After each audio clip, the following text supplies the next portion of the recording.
अगर खेलते रहते तो शायद ये प्रश्न उन लोगों को आते ही नहीं, क्योंकि खेल नहीं रहे हैं खेल के मैदान में और गणित लगा रहे हैं और उसको सोच रहे हैं कि खेल है, स्ट्रेस स्ट्रेन हो। शतरंज खेल रहे हैं खेलने के लिए नहीं, जीतने के लिए। जीत जाओ बहुत अच्छा है। फुटबॉल खेल रहे हो गोल के मैदान में, आप गोल करने में परेशान हो, गोल हो जाए और गोल नहीं होता है, ध्यान भटक गया आपका, ध्यान तो गोल पे पहुंच गया, ध्यान होना था खेलने पे। तो जैसे ही जीत की बात होती है ध्यान भटक जाता है और स्ट्रेस स्ट्रेन आ जाता है और खेल भी नहीं रहता।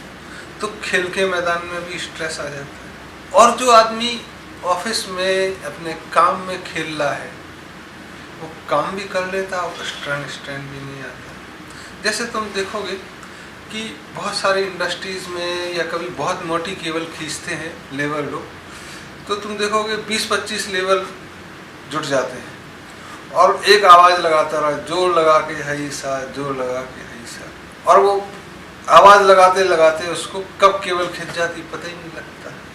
तो एक तो सिंक्रोनाइजेशन के लिए एक समय में जोर लगे, दूसरा उनके लोकल स्लैंग्स होते हैं उसमें मजाक भी होता है, हंसी भी होती है, और वो केवल खींचना भी उनके लिए खेल हो जाता है, जो कि शायद 25 लोगों के लोड से उतना खिंचाया नहीं कहीं। और सब जगह ये मैनुअल होता है काम, ऑटोमेटिक हो नहीं सकता है। तुम देखो कि गांव में औरतें पानी भर के ला रही हैं और गाना गाए जा रही हैं और कब सफ़र कट गया पता ही नहीं। और कई लोगों को खेल का काम है, ये सवेरे मैदान में पहुंचना है, ये खेल खेलना है क्रिकेट, तो उन नींद से उठेंगे ऐसे जैसे घर पे एहसान कर रहे हैं। माँ बाप की इच्छा है कि बच्चा बहुत अच्छा क्रिकेटर बने, तो माँ बाप सवेरे 3:30 बजे उठते हैं, बच्चे को उठाते हैं, बच्चा उठता है आराम से चाय पीता है, फिर जाएगा जैसे एहसान कर रहा है सब पे। स्ट्रेन और स्ट्रेस दोनों उसके माँ बाप के चेहरे पे दिखेंगे और बच्चे के चेहरे पे। एक तो वो स्वाभाविक प्रक्रिया नहीं है, दूसरा खेलना है क्योंकि कैरियर बनाना है। तो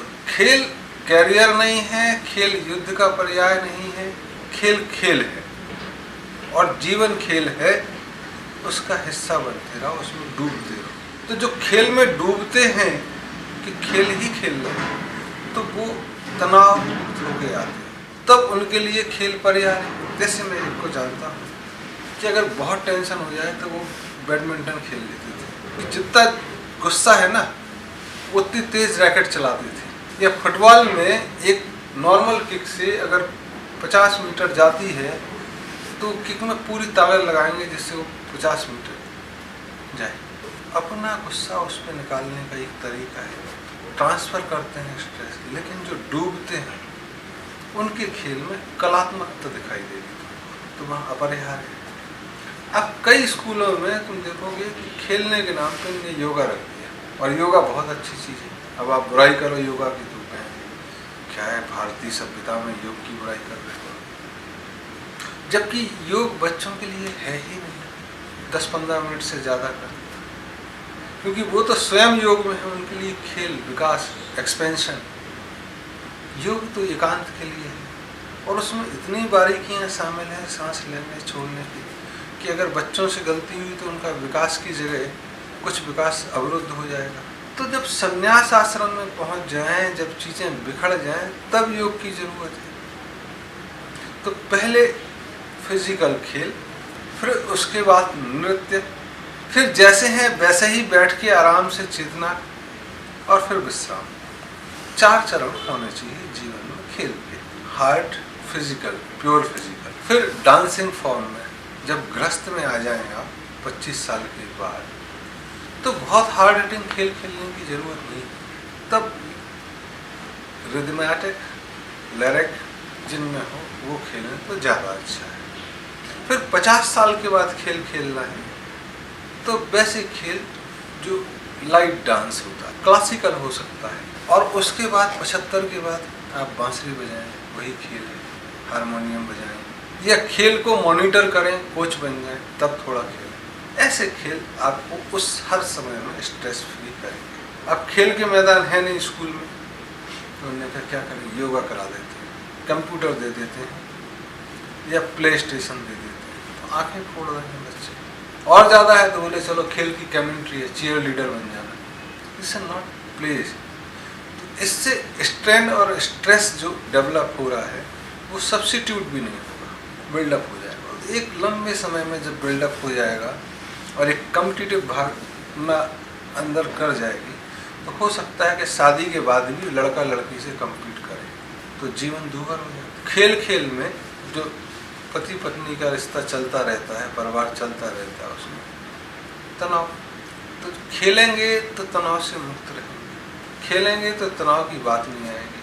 और तनाव आ गया और फिर खेलने जाओगे तो आप फुटबॉल को हिट करोगे, सबको हिट करोगे। तब थोड़ा रिलैक्सेशन जरूरी है, आराम, कुछ ना करना, बैठना, ताकना। फिर जब फ्री हो जाओ, थोड़े रिलैक्स हो जाओ, तब स्ट्रेसफुल व्यक्ति अगर मैदान में उतारोगे तो प्रॉब्लम है। खेल वाले को काम में उतार दोगे, आराम है, कोई दिक्कत नहीं। थोड़ा खेल के आएगा, सवेरे काम करेगा, अच्छा याद होगा, सब चीज़ें फ्रेश रहेगा। और स्ट्रेस वाला है, गिर पड़ेगा, हो सकता है। थोड़ा रिलैक्सेशन, खेल के बाद भी थोड़ा रिलैक्स करें तो स्फूर्ति ज़्यादा आएगी। ये तो सब मानसिक कारण हो गए। अब फिजिकल कारणों पे आते हैं, तो जो खेलेगा, अगर कोई हार्ड खेल रहा है तो उसमें एनर्जी ज़्यादा चाहिए, ऑक्सीजन ज़्यादा चाहिए, तो लंग्स क्या करेंगे, ब्लड को सारे दूर पंप करेंगे फास्ट। जैसे आप दौड़ रहे हैं, आप 400 मीटर की रिले रेस दौड़ रहे हैं या मैराथन दौड़ रहे हैं 5 किलोमीटर पर आवर की स्पीड से, आपके पैरों में दौड़ने के लिए ब्लड ज़्यादा चाहिए, हाथ में ज़्यादा चाहिए, तो ब्लड कहाँ से होगा, फेफड़े से, हार्ट से। तब ज़्यादा तेजी से है तो ज़्यादा तेज ब्लड चाहिए, ब्लड तो एयर ही पंप करेगी, एयर आप एटमॉस्फेयर से लोगे, तो तुम देखोगे कि ज़्यादा तेज दौड़ते हो तो ज़्यादा तेज सांस लेते हो, तो ब्लड की पंपिंग बढ़ जाती है, एक सीमा तक जाता है आपका काम। तो जब पंपिंग ज़्यादा होगी मतलब गंदा ब्लड भी प्यूरिफाई हो रहा है तेजी से, ऑक्सीजन से। तब कहते हैं कि 150 पल्स अगर पर मिनट के हिसाब से आप कर लीजिए, आधा घंटे, 20 मिनट भी दिन में, तो आपको हार्ट की समस्या नहीं, स्किन चीज़ें दूर हो जाएंगी। फिर पसीना आएगा तो जितने रोम छिद्र हैं वो खुल जाएंगे, तो पसीने की बदबू बाहर होती जाएगी। आप कमोबेश पानी पिएं, आप तेज़ दौड़ रहे हैं तो आँखों को भी ऑक्सीजन मिल रही है और आँखें भी आपकी देख रही हैं तेज़ी से, तो आपके रिफ्लेक्स एक्शन बहुत फास्ट हो जाता है। और सारे दूर हवा लगने से, फ्रेश एयर आने से जाहिर है कि बीमारी कहीं रह नहीं जाती। ये बहुत एक कारण है। तीसरा कारण, आप खेलोगे तो झगड़ा कम करोगे, टीम स्पिरिट की भावना बढ़ती है जब, क्योंकि रिस्क इन्वॉल्व बहुत ज़्यादा रहती है सारे लोगों में, तो एक दूसरे पे आश्रितता एंड इंटरडिपेंडेंस बढ़ती है। वो एक तीसरा जो फायदा है। तो फायदे की बात, लेकिन कुल मिला के फायदा इतना है कि आप खेलते रहते तो जीवंत बने रहते, वाइब्रेंट रहते हो, डायनामिक रहते। तो वर्किंग करो या वर्कआउट करो, काम को खेल की तरह लो या काम को काम की तरह लो, तो फिर खेलने जाओ। और दोनों ही नहीं करोगे, ईज नहीं रहेगा, आराम नहीं रहेगा, डिसईज हो जाएगा, and you will be deceased. तो जितने भी बीमार लोग, उनका तुम देखोगे कि खेल है ही। जब इतना समझ है तो पूरे के पूरे नियमों में जो हॉस्पिटल के हैं, इंडस्ट्रीज़ के, कि नहीं आप खेल नहीं सकते, कायदे से हर इंडस्ट्रीज़ को खेल के लिए, डांस के लिए स्पेस देना चाहिए। और चाहे तो वर्किंग आवर्स के एक्स्ट्रा आधा घंटे, 1 घंटे रुक के आप खेल खिलाएं सब। महिलाएं जो घरों में रहती हैं उनके लिए खेल व्यवस्था, बजाय हॉस्पिटल फ्री करने के, उनको चाहिए कि एक ना एक खेल में भाग लेंगी सारी महिलाएं। गांव में खेल खिलाना है तो एथलेटिक्स इतने सारे हैं कि इसमें कोई पैसा नहीं लगना है या बहुत कम पैसा लगना है, तो करा सकते हैं ना। हु विल मॉनिटर, ये प्रश्न आता है। सरकार कर नहीं पा रही है तो समाज को खुद ही ये व्यवस्था उठानी पड़ेगी, या समाज के वही धार्मिक की आस्था के, तब जाके चीज़ें होंगी। तब समाज में, पूरे समाज में स्ट्रेस और स्ट्रेन कम होगा। आप अगर स्ट्रेस में हैं तो घर को देंगे, लेकिन पूरा घर ठीक है तो कौन किसको देगा, खुशहाली देगी। तो जैसे कि बीमारी कंटेजियस होती है, वैसे हैप्पीनेस भी कंटेजियस होती है, बशर्ते कौन पावरफुल है। अगर एक खुश आदमी है तो पड़ोस में खुश रखेगा। गंदा आदमी हमेशा कोशिश करेगा कि उसको गंदा करे जो खुश है, लेकिन निर्भर करता है कि ताकतवर कौन। ज़्यादा खुशी है तो वो उसको भी ले जाएगा, चल छोड़ना, सब ठीक हो जाएगा, खेल तो ये भावनाएं स्ट्रेस और स्ट्रेन की लाइफ को कम करने के लिए खेल खेलें और खेल की तरह खेलें, कंपटीशन।